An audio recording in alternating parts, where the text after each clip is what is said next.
जंगल में अभी बारिश हो रही है। चिड़िया के तीनों बच्चे बहुत डरे हुए हैं। उनकी माँ खाने की तलाश में घर से बाहर गई है। बच्चों ने पहली बार बारिश देखी है। उन्हें पता नहीं कि बारिश के समय पर क्या करना चाहिए। भैया अंदर आ जाओ, बाहर खतरा हो सकता है। माँ ने कहा है कि मेरे आने तक घोंसले से बाहर नहीं जाना। अरे मैं बाहर झांक कर देख रहा था कि ये आवाज कहाँ से आ रही है। मैंने देखा कि आसमान से बहुत सारा पानी नीचे गिर रहा है। कुछ भी हो भैया, लेकिन तुम माँ के आने तक बाहर मत जाना। टीलू बाकी भाइयों से सबसे बड़ा और समझदार था। उस पर अपने छोटे भाइयों की देखरेख करने की जिम्मेदारी थी। अपने माँ का इंतजार करने के सिवाय बच्चे कुछ और कर भी नहीं सकते थे। इधर लाडो चिड़िया बारिश से बचने के लिए पेड़ की डाली पर रुकी हुई थी। उसे भी अपने बच्चों की चिंता हो रही थी। मेरे बच्चे ठीक तो होंगे ना? बारिश शुरू होकर भी बहुत समय हो गया है। मुझे जल्द से जल्द अपने बच्चों के पास जाना होगा। वो बहुत डरे हुए होंगे। इधर बारिश रुकने का नाम नहीं ले रही थी। कालू कौवा तेज बारिश में अपने घोंसले की तरफ जा रहा था। तभी उसे लाडो चिड़िया एक पेड़ पर बैठी हुई दिखाई देती है। वो उसके पास चला जाता है। अरे लाडो, तुम यहाँ? तुम अभी तक घर नहीं गई? इसका मतलब तुम्हारे बच्चे घर पर अकेले होंगे। हाँ कालू भैया, मुझे मेरे बच्चों की बहुत चिंता हो रही है। लाडो, मैं तुम्हें डराना नहीं चाहता, पर तुम्हें बताना ये बहुत जरूरी है। सुना है एक खतरनाक चीलों का झुंड हमारे जंगल में घुस आया है। हाँ कालू भैया, मुझे ये बात पता है। जब मैं कल बुलबुल चिड़िया के घर गई थी, तब मैंने देखा कि एक चील बुलबुल चिड़िया के बच्चों को खा रहा था। बुलबुल घर पर नहीं थी, फिर भी एक बच्चा जीवित था। मैंने उसे बचाने की ठान ली। तब मैं उस चील के पास चली गई। अरे ओ चील, छोड़ दे उस बच्चे को, नहीं तो तेरा बहुत बुरा हाल होगा। चील को गुस्सा आ गया और वो मुझसे कहने लगा, अरे ओ चिड़िया, तुम्हारा दिमाग तो ठीक है ना? भाग यहाँ से। अगर मेरा पेट भरा हुआ नहीं होता तो मैं तुम दोनों को भी खा जाता। पर देख लेना, आगे चलकर तुम मुझे कहीं पर दिखाई दोगी तो मैं तुम्हें नहीं छोड़ूंगा। मैं तुम्हें उसी समय खा जाऊंगा और डकार तक नहीं लूंगा। ऐसा कहकर चील वहाँ से उड़ गया कालू भैया। तभी वहाँ पर बुलबुल चिड़िया आ गई। उसने देखा तो वो बहुत दुखी हो गई, क्योंकि चील उसके 2 बच्चों को खा चुका था। अरे ये क्या हो गया? मेरा तो सब कुछ लूट गया। ये सब किसने किया? मैं उसे नहीं छोड़ूंगी। अरे बहन, तुम्हारे बच्चों को चील ने खाया है। अगर मैं ऐन मौके पर नहीं आती तो वो चील तुम्हारे तीसरे बच्चे को भी खा जाता। तुम्हारा बहुत बहुत शुक्रिया। मैं तुम्हारा ये एहसान जिंदगी भर नहीं भूलूंगी लाडो चिड़िया।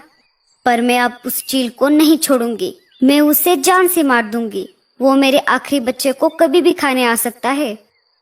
अरे बहन, जल्दबाजी में गलत कदम मत उठाना। वो सिर्फ तुम्हारे बच्चों का ही नहीं, जंगल के बाकी पंछियों का भी शिकार कर रहा है। उसे हमें झांसे में फंसाना होगा और फिर हम उसको उसके किए की सजा देंगे। बिना सोच विचार किए जल्दबाजी में फैसला लेना गलत बात है। ठीक है बहन, मैं कौन सा भी गलत कदम नहीं उठाऊंगी।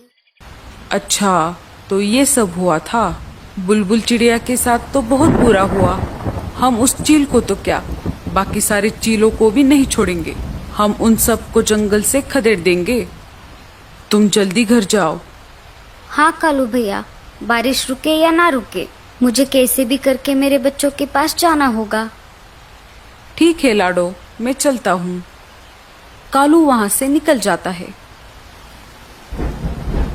बारिश बहुत तेज थी। खुद की जान की परवाह ना करते हुए लाडो तेज बारिश में अपने बच्चों की तरफ निकल पड़ी। बारिश की वजह से उसे उड़ने में दिक्कत हो रही थी। उसके पूरे पंख भीग चुके थे, फिर भी वो रुकने का नाम नहीं ले रही थी। उसे अपने बच्चों के पास जो जाना था।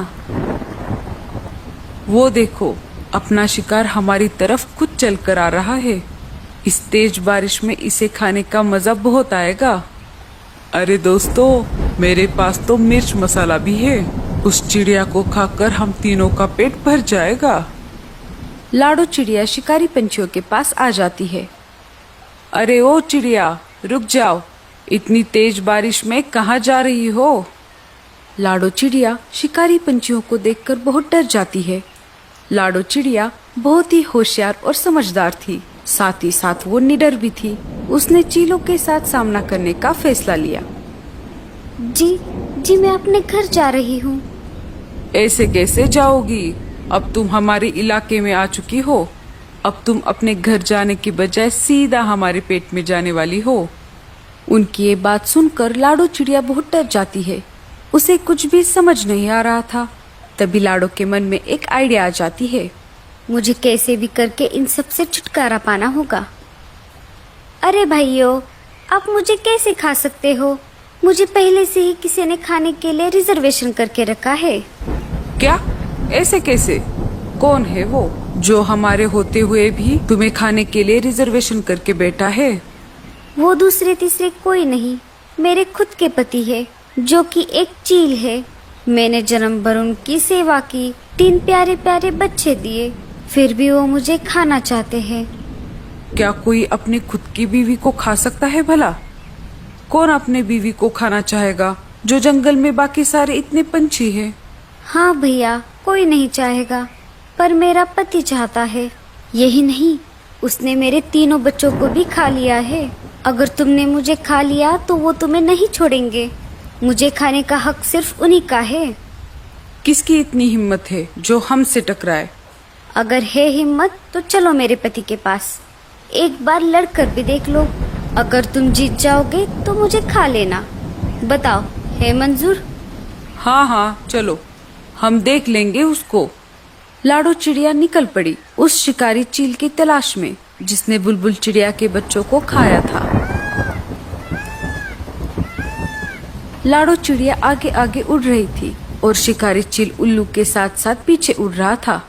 आखिर लाडो चिड़िया उन्हें लेकर शिकारी चील के इलाके में आ ही गई। अरे, ये चिड़िया तो मेरी तरफ ही आ रही है। कल तो ये मेरे हाथ से छूट गई थी, पर अभी मुझे बहुत भूख लगी है। मैं इसका शिकार करके इसे खा जाऊंगा। तुम यहाँ पर ही रुको। अगर उसने तुम्हें यहाँ पर देख लिया तो वो सतर्क हो जाएगा। मैं अकेले अकेले आगे जाती हूँ। जब वो मुझ पर हमला करने लगे तो तुम जल्द से वहाँ पर आ जाना। लाडो चिड़िया उन्हें वहाँ पर छोड़कर चील के पास आ जाती है। अरे वाह, आज शिकार खुद मेरी तरफ चलकर आ गया है। लगता है आज भी मैं पेट भर के खाना खाऊंगा। हाँ हाँ, कल भी तुमने मेरे छोटे छोटे बच्चों को खा लिया, आज मुझे खा लो। वैसे भी मैं जिंदा रहकर क्या करूँगी? मेरा तो सब कुछ लूट गया है। अरे वो बच्चे तेरे नहीं, उन पर मेरा अधिकार था। शिकारी चील उन दोनों की बातें सुन रहा था। उसे लाडो की बातों पर विश्वास होने लगा। इधर चील को लाडो की बात समझ नहीं आ रही थी, फिर भी उसने ये मौका हाथ से गंवाना नहीं चाहा। हाँ हाँ, जैसे मैंने बच्चों को खा लिया वैसे ही तुम्हें खा जाऊंगा। चील उड़कर लाडो चिड़िया पर हमला करने ही वाला था, तभी दूसरे शिकारी पंछियों ने उसका रास्ता रोक लिया। अरे बेटे, तने तो मौज ही कर दी। तनिक रुक जा जरा, वो हमारा शिकार है। अरे तुम सब कौन हो? उस पर सिर्फ मेरा अधिकार है। देखो देखो भाइयों, ये कैसे मेरे साथ सुलूक करते हैं। अरे बेटे, तनिक रुक जा जरा, नहीं तो तने यहीं पर ही खोल देंगे। ऐसा कहते ही उन दोनों में तेज लड़ाई शुरू हो गई। उन दोनों की लड़ाई देखकर उल्लू वहां से भाग गए। दोनों में इतनी तेज लड़ाई हो गई कि दोनों घायल हो गए और जमीन पर गिर गए। दोनों के शरीर से बहुत ज्यादा खून बह रहा था। लाडो दोनों के पास आकर बोली, क्यों, कैसी रही? मैंने तुम दोनों को उल्लू बनाया।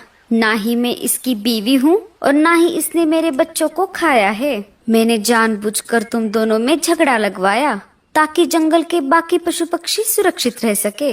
अब समझ आया, शक्ति से हमेशा युक्ति ही अच्छी होती है। अरे ओ चिड़िया, तने ये ठीक नहीं किया। उन दोनों चीलों में इतनी ज्यादा हाथापाई हो गई कि उन्हें अपनी जान गंवानी पड़ी।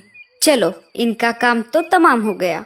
अरे बाप रे, इन दोनों के चक्कर में मैं तो अपने बच्चों को भूल ही गई। लाडो चिड़िया तेज उड़ते हुए अपने घोंसले की तरफ निकल पड़ी।